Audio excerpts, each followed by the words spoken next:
सच्ची मेहनत का फल। गांव कनेरा में एक युवक रहता था जिसका नाम अर्जुन था। अर्जुन गरीब था, पर उसके इरादे बहुत मजबूत थे। वह जानता था कि उसे अपनी और अपने परिवार की जिंदगी बेहतर बनाने के लिए कुछ करना होगा। अर्जुन के पास सिर्फ एक पुरानी बैलगाड़ी थी, जिसे वह अपने पिता से विरासत में मिला था। वह रोज सुबह सूरज निकलने से पहले उठता और गांव के बाहर खेतों में जाकर सब्जियां लाता, ताकि गांव के बाजार में बेच सके। लेकिन बाजार में पहले से ही कई सब्जी वाले थे और अर्जुन को अपनी सब्जियां बेचने में मुश्किल होती थी।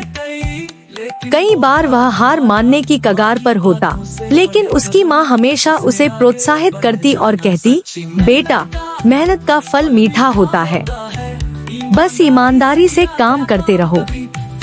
एक दिन अर्जुन ने सोचा कि उसे कुछ अलग करना चाहिए, जिससे उसकी सब्जियां जल्दी बिक सकें।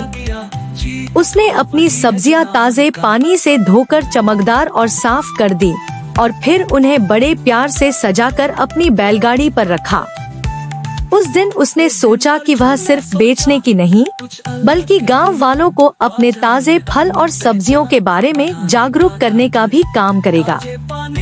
अर्जुन हर सब्जी के गुण बताते हुए गांव के लोगों को समझाने लगा कि किस सब्जी से कौन सा लाभ होता है।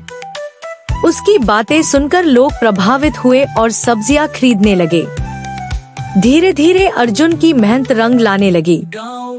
उसके सब्जियों का नाम पूरे गांव में फैल गया और लोग उसकी ईमानदारी और मेहनत की कद्र करने लगे। कुछ समय बाद अर्जुन की स्थिति सुधरने लगी और उसने अपने काम को और बढ़ाया। अब वह सिर्फ सब्जियां नहीं बेचता था, बल्कि अन्य किसानों से सब्जियां खरीदकर बेचने लगा, जिससे गांव के अन्य किसान भी लाभ कमाने लगे।